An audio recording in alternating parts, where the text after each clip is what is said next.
the last startup for today. Simon, the CEO of OKO, is a truly citizen of the world,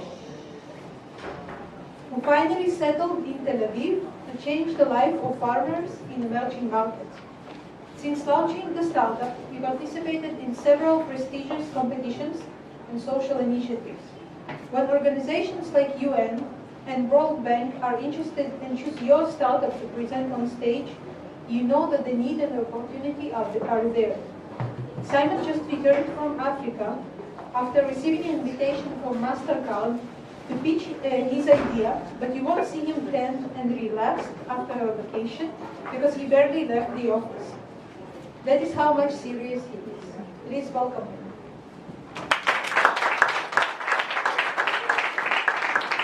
Hey everyone, how are you feeling? Good news for you, it's the last speech of the day. Bad news, I'm going to talk about insurance. It's going to be exciting, not great. So let's start with an introduction. This is Texas 2017.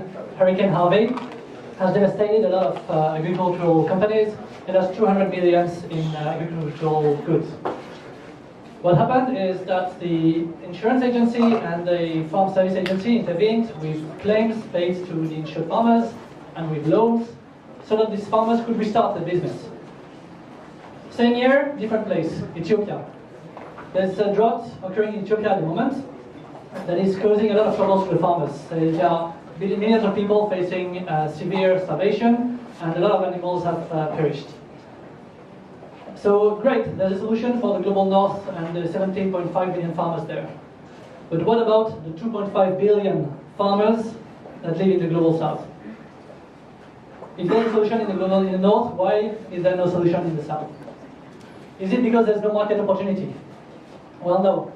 Quick math, there are 2.5 billion farmers in the world, 2 billion of them depend on rain, and less than 3% have insurance today.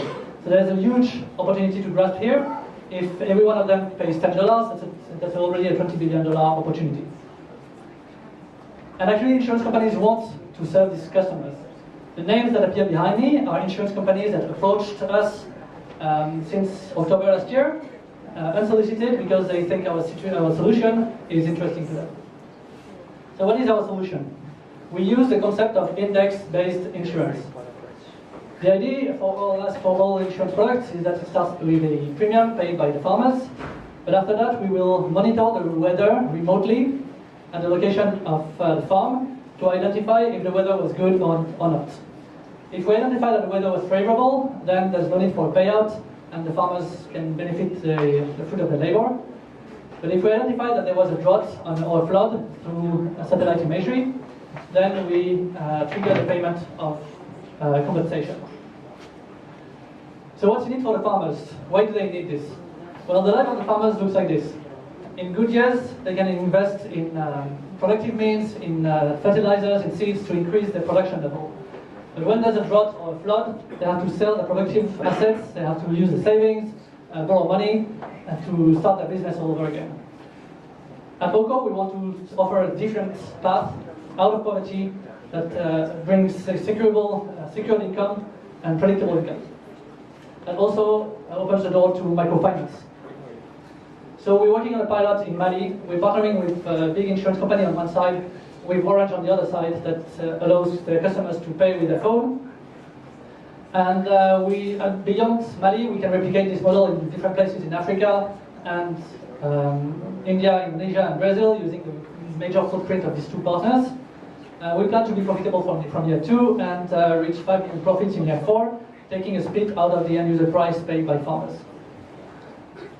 We have the right team to take up this challenge. I've been working for the last 4 years in microinsurance distribution in developing countries, launching very successful microinsurance products in Papua New Guinea, in Fiji, in Egypt, and in Senegal.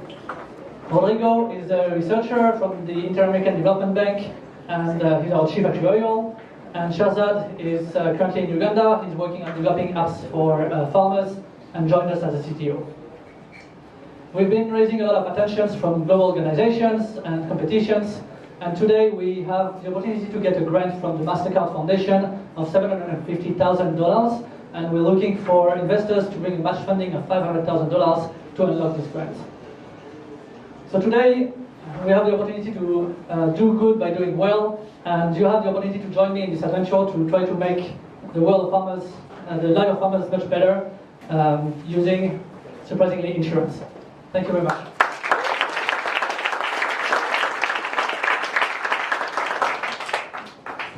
Very nice. What is exactly your role within this ecosystem? Are you going to act as agents for the insurance companies, brokers? Are you going to underwrite insurance yourself? So we will be kind of a new generation broker. We partner with a locally licensed insurance company, and we help them create a product, and then we do all the distribution and the communication with the farmers. So we do the distribution, the premium collection using mobile money, user interface and content generation to keep the customers engaged, and claim assessment and claim payments. Do you have enough data today to indicate that you will be able to provide premium coverage that covers the risk that the insurance companies are willing to undertake in those territories? Because this is the world of insurance. By the end of the day, insurance companies are not going to volunteer losing money. They need to know that the premiums are going to be much higher than the risk, right? So we're partnering with different solution providers to give us data, and the good thing is that with satellite technologies today, you can have precise data for the past 5 to 10 years everywhere in the world. So now the idea and the work that we do is to link this historical weather data with historical production data on site to create this correlation between the weather and the production, and also to identify what's the risk of every weather climate risk that we want to insure. Give us a feeling of the cost, the premium cost and annual cost of a farmer in, say, one of the territories. Okay, so the cost of insurance is currently too high compared to the willingness to pay. So willingness to pay of farmers is about $10. Cost of insurance per season. Per season. So it can be two seasons per year or 1 season per year. So the big challenge is actually to reduce the cost of insurance to bring it closer to the willingness to pay of farmers. And the big cost in current products is administrative cost.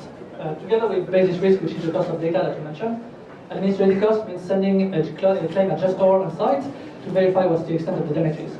And that's what we automate by using algorithms and satellite imagery. So we managed to bring down the cost of administration and the basis risk to come closer to the willingness to pay of farmers. So the cost of the product will be between $10 and $15 per season.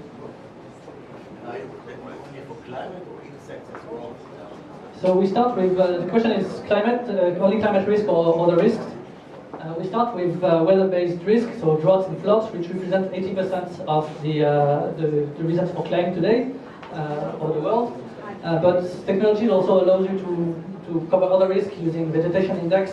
So if it's a pest, for example, that eats the leaves of the crop, it can be identified through variation of colors on satellite pictures.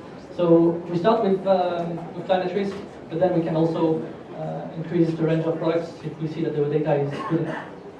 Can you do the word go to market or acquisition cost? Yeah. So big challenge is to access customers who are unbanked, who have no knowledge about insurance and located remotely. But all they have in common is they have a mobile phone.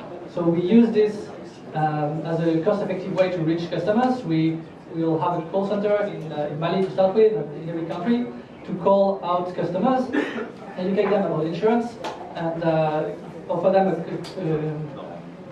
a quote remotely. It's all paperless and can all be done with an SMS. So we reduce the cost to about $1 or less than $1 per customer reach. Yes.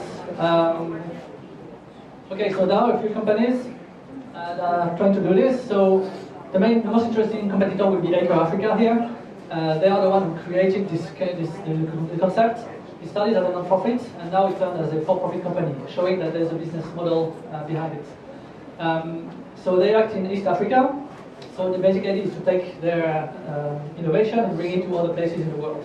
But we also bring a level of innovation by having our own distribution team, our own distribution tools, where the competitors rely on third-party, like microfinance institutions, to distribute their products. Did you think of maybe collaborate with loan banks such as Grameen Bank Exactly. Yeah. So we've talked to farmers, and what they told us is, okay, insurance. Now that you tell us about insurance, we understand what it is, but what we really need is access to credit. But the thing is, if you don't have secured incomes, if you don't have predictable incomes, the microfinance institutions will not give you a loan. So the two are very closely linked, and we're partnering with microcredit for the moment that are ready to give the traditional loans to farmers as long as we can secure that they are insured. Now, you consider yourself a impact venture or a regular venture? So yeah, it's I think we fall under the definition of impact venture. We want to make money, it's not create profits, but we also raise interest of development agencies and international health organizations. So definitely we are a for-profit company, but we have a positive impact on the world. Thank you very much.